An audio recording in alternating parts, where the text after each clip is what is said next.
उन नामों की घोषणा की जा चुकी है, नाम जारी किए जा चुके हैं कि आखिर किस किस ने क्रॉस वोटिंग की। शैली चौधरी का नाम इसमें सबसे ऊपर, शैली चौधरी ने क्रॉस वोट किया है, तो वहीं मोहम्मद इलियास ने भी क्रॉस वोटिंग की और मोहम्मद इजराइल, रेनू बाला ने क्रॉस वोट किया। विधायकों को शो कॉज नोटिस भेजा गया है, ये जानकारी दी गई है। हरियाणा कांग्रेस प्रभारी हरिप्रसाद की तरफ से ये नाम जारी किए गए हैं। 5 क्रॉस वोट हुए थे, यानी कि 5 विधायकों ने क्रॉस वोटिंग की थी और उसके लिए कहीं ना कहीं चुनौतियां फिर सबसे ज्यादा कांग्रेस की ही बढ़ गई थी, क्योंकि बहुत कम मार्जिन था जिससे इंडिपेंडेंट कैंडिडेट से कांग्रेस के उम्मीदवार ने जीत दर्ज की। ऐसे में ये 5 विधायक जिन्होंने क्रॉस वोटिंग की, इनको लेकर अब नाम भी सामने आ गया है और बीके हरिप्रसाद की तरफ से कहा गया है कि इनको शो कॉज नोटिस भी जारी किया जा चुका है। हालांकि कांग्रेस ने इस बार जो रणनीति बनाई, कोशिश पूरी थी कि क्रॉस वोटिंग ना हो, लेकिन क्योंकि राज्यसभा चुनाव के लिए कोई व्हिप जारी नहीं होता है, तो ऐसे में ये पूरी तरीके से विधायक पर डिपेंड करता है कि वो किसको वोट देना चाहते हैं। तमाम विधायकों को हरियाणा से शिमला तक ले जाया गया, लेकिन बावजूद उसके 5 विधायकों ने क्रॉस वोटिंग की।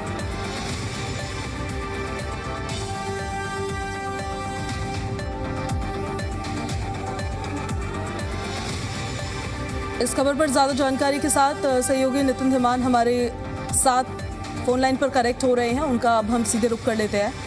पहले तो केवल क्रॉस वोटिंग को लेकर चर्चाएं चल रही थी, अब नाम भी नितिन सामने आ गए हैं।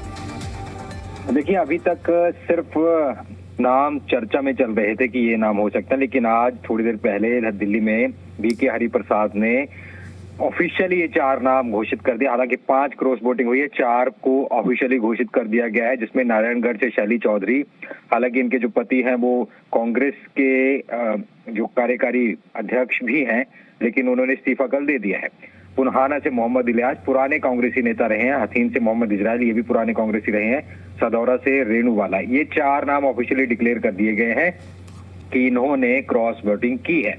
अब इसके ऊपर पार्टी ने डिसिप्लिनरी एक्शन लेने की तैयारी कर दी है। इन सभी विधायकों को शो कॉज नोटिस आज थोड़ी देर बाद भेज दिया जाएगा और इसके बाद फिर पूछा जाएगा कि आप पर कार्रवाई क्यों ना की जाए। और ये माना जा रहा है कि इस बार कांग्रेस आला कमान सख्त नजर आएगा, क्योंकि ओडिशा में भी कुछ विधायकों ने क्रॉस वोटिंग की तो उनको निलंबित करने का आदेश आने की बात सामने आ रही है। तो हो सकता है इनको निलंबित या इस तरह की चीजें की जा सकें। तो कहीं ना कहीं ये एक स्थिति जो लगातार कांग्रेसी विधायक इससे जूझते रहते हैं, वो चीज यहाँ देखने को मिली है। भले आप हिमाचल से कहीं और ले जाए लेकिन यहाँ पर क्रॉस वोटिंग हुई है। अब क्योंकि गणित के हिसाब से देखें तो इस हिसाब से 2-2 सीटें तय थी, लेकिन जब निर्दलीय एक सतीश नांदल को खड़ा कर दिया गया तो कहीं ना कहीं ये लगने लगा था कि अब चीजें कुछ ना कुछ खराब हो सकती हैं। तो वही देखने की बात हुई, कांग्रेस की तरफ से जो क्रॉस वोटिंग का सिलसिला और बार बार इस तरीके की चीजें कांग्रेस तरफ की जाती हैं और इस बार भी ये चीज देखने को मिली। 2016 में भी अगर हम बात करें, 2019 की बात कर ले तो ये तमाम चीजें यहाँ देखने को मिली है। लेकिन नारायणगढ़ से शैली चौधरी की बात करते तो पुराने एक बड़े लीडर हैं और ये परिवार हमेशा क्योंकि इनके पति जो है उनको कार्यकारी अध्यक्ष भी लगाया गया था, जो 4 कार्यकारी अध्यक्ष लगाए गए थे उसमें से एक ये भी थे, उन्होंने कल इस्तीफा सौंप दिया है। पुन्हाना से जो मोहम्मद इलियास हैं वो भी काफी कांग्रेसी कट्टर माने जाते रहे हैं, लेकिन अब इन पर देखना होगा कि आगे क्या कुछ एक्शन लिया जाता है, क्योंकि इस बार कांग्रेस कह रही है कि डिसिप्लिनरी एक्शन इस पर लिया जाएगा। तो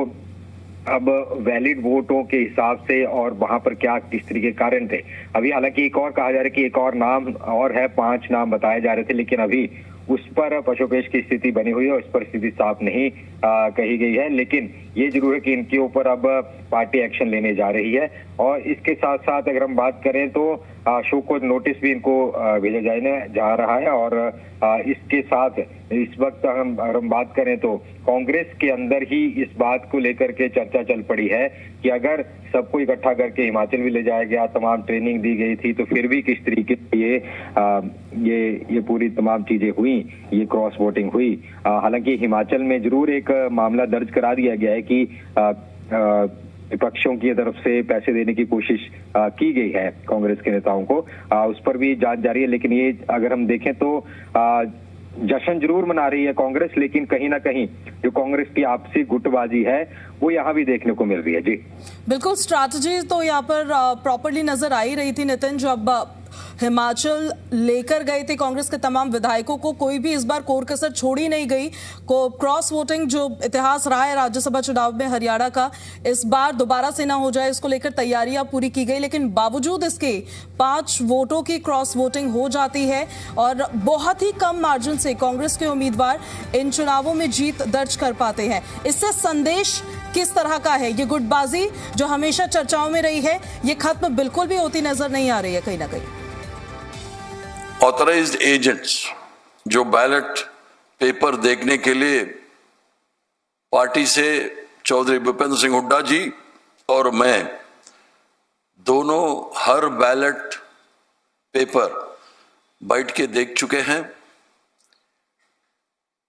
हमारा 37 वोट्स,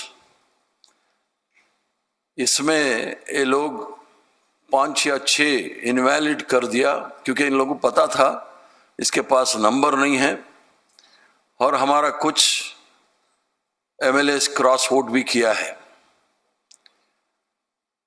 क्योंकि हम और चौधरी भूपेंद्र सिंह हुड्डा जी दो ही हम लोग बैलेट पेपर्स को देखे हैं। उसके तहत 4 लोग क्रॉस वोटिंग किया है। इसमें नारायणगढ़ के विधायक श्रीमती शैली चौधरी, सदूरा क्षेत्र के विधायक श्रीमती रेणु बालाजी और पुनाना के विधायक मोहम्मद इलियास जी और हतिन के विधायक मोहम्मद इजराइल, ये 4 लोग क्रॉस वोटिंग किया है। हमने हरियाणा प्रदेश कांग्रेस कमेटी के डिसिप्लिनरी कमेटी का चेयरमैन धर्मपाल सिंह मल्लिक जी को हमने इधर से सुझाव दिया है इन लोगों के ऊपर कार्रवाई करने के लिए, शोकास नोटिस जारी करने के लिए।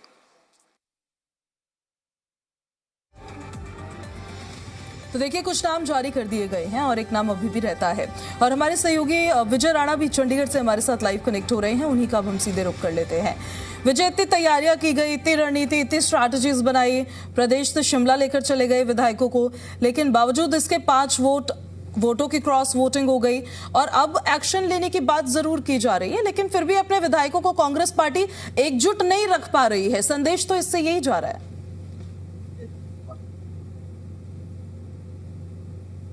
बिल्कुल, एक बहुत बुरा संदेश हम कह सकते हैं जो कांग्रेस का हरियाणा की राजनीति में गया है, क्योंकि शक जरूर जाहिर किया जा रहा था पहले से कि इस तरह का जो काम है वो हो सकता है। और उसके लिए जो है कांग्रेस ने तमाम तरह के बंदोबस्त किए। 3 दिनों तक हिमाचल में रखा विधायकों को, और ना सिर्फ हिमाचल में रखा बल्कि हर रोज जो है वो जगह भी उनकी बदली गई, एक जगह पर नहीं रखा गया। तो कुफरी की बात सामने आई, शिमला, कसौली, परवाणु, तमाम शहरों की बात सामने जहां जहां पर इन लोगों को रखा गया ताकि जो क्रॉस वोटिंग है वो ना हो पाए। कोई भी जो लोग हैं जो क्रॉस वोटिंग करवाना चाहते हैं वो इन लोगों से संपर्क ना कर पाए।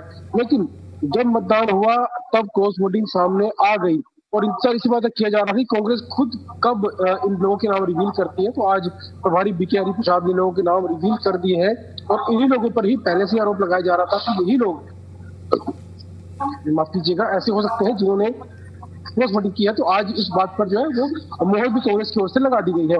लेकिन बड़ा सवाल ये है कि हरियाणा की राजनीति में जो एक संदेश गया है वो ऐसा संदेश गया है कि कांग्रेस चाहकर भी कुछ भी करने के बाद भी अपने जो क्रॉस वोटिंग का जो एक मुद्दा है उसको हल नहीं कर पा रही। क्योंकि पिछला चुनाव हुआ था जब आजाद उम्मीदवार कार्तिक शर्मा चुनाव जीते थे, उस समय भी जो है कांग्रेस की ओर से कड़े प्रबंध किए गए थे, लेकिन उसके बाद भी इस तरह की जो घटना है वो सामने आई और जो कांग्रेस के उम्मीदवार है वो नहीं जीत पाए अजय माकन। और फिर दोबारा से वही मामला सामने आया है क्रॉस वोटिंग की।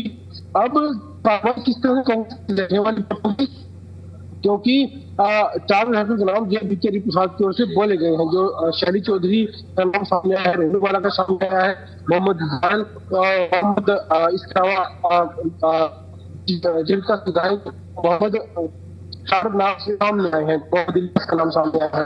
तो अब देखना होगी कार्रवाई किस तरह से होती है, क्योंकि अगर हम अंदरूनी बातें करें, पार्टी के अंदरूनी अगर हम चर्चा करें तो इस तरह की बातें चल रही हैं, क्योंकि जो नारायणगढ़ से विधायक है शैली चौधरी और रेणु बाला जो सढौरा की यमुनानगर से विधायक है, वो दोनों जो है बड़ी समर्थक मानी जाती है हरियाणा कांग्रेस में।